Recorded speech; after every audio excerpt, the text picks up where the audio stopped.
How we doing? So how we doing? It's Sunday. Officially, what's today? My second day on YouTube. Throwing it out there. Put it down live. I'm sorry, I can't put it down live yet unless I guess I got to broadcast from a laptop right now. I'm using this crappy phone. So I'm going to just start doing videos, recording them, recording my thoughts at the moment, not editing, and pressing send. That's how I'm doing it. So I'm just going to start throwing videos out there. That's how I'm working it. So this is my second for the day. I'm not too worried about structure or any of that. But I did want to get one point out while it's hot and it's current. And I want everybody to see some things through a little different filter here and what's going on. Erica Thomas in the news right now with this whole thing with the grocery store incident and the white guy telling her to go back where she came from.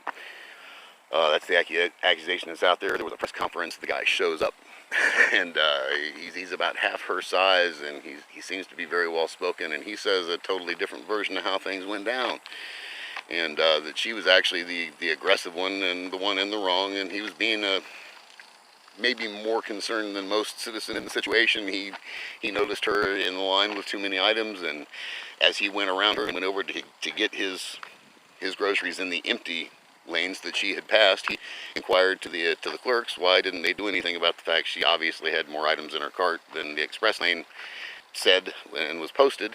But yet she was there and there were empty lanes, and they said it was not their policy.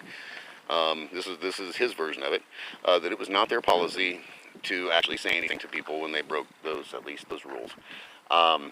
He said at that point he made his purchase, his 3 items, and he walked out of the store. He said he took one step outside of the store and decided to go back in and say something about it.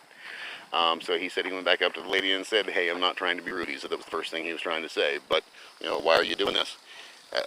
Why can't you go to the other lane? And he said that she was very aggressive, said some things, but he couldn't remember exactly what she said. He said in the interaction, he did call her a selfish bitch. He didn't use the word on TV in the interview, but yeah, he said he called her that, and he admitted he called her that. Her version of it has been broadcast, and it was much more heinous. And this is not just your average woman. Apparently she's a representative from the state of Georgia. And she has a lot of current stuff. You can look at her, YouTube tweeting or whatever.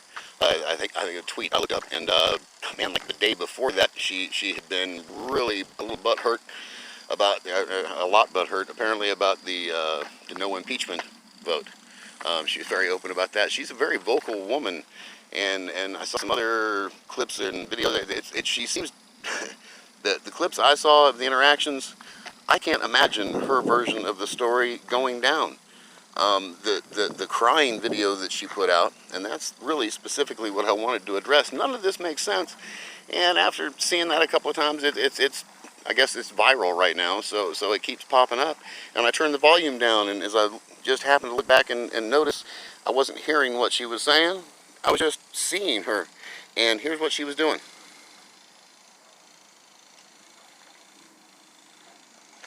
Now, if I wasn't saying anything right now, you would think what?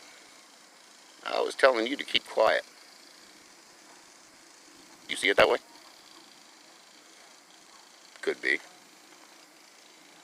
Think about it. See how that plays out. I wanted to stick that little earwig in you. With that, I'll keep it brief. We'll carry on. Look at things through a different filter, folks. Just compare them. Take a second of your time before you make a rash decision. Here's how I roll. Here's how I keep it real. You hear people say keep it real. Some of them have a heartfelt reason for why they do that. Some just say it because it sounds like something cool to say. Here's how I keep real. I stay true to myself. And I am humble with myself and have admitted that everything that I've ever did that turned out bad. Before it turned out bad, there was a moment when I made a decision that I went, man, this could go horribly wrong, and probably will. Or at least that I went, this could go wrong because I'm doing the wrong thing. And my gut, my instinct, my humanity told me not to do that. I hope that didn't buffer as bad as it looked like it did as I was looking at my own screen here, so I'll say it again. Because this is very, very, very important. If more people lived like this, I think it'd be a better world. I'm not religious, but I'm very spiritual. And like I said, I keep it real. And again, here's how I keep it real. I stay true to myself. When I'm faced with that momentary decision, and my gut, my insides, my humanity speaks to me and says, that's the wrong thing to do,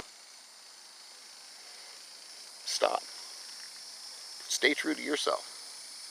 Keep it real. Peace out, y'all.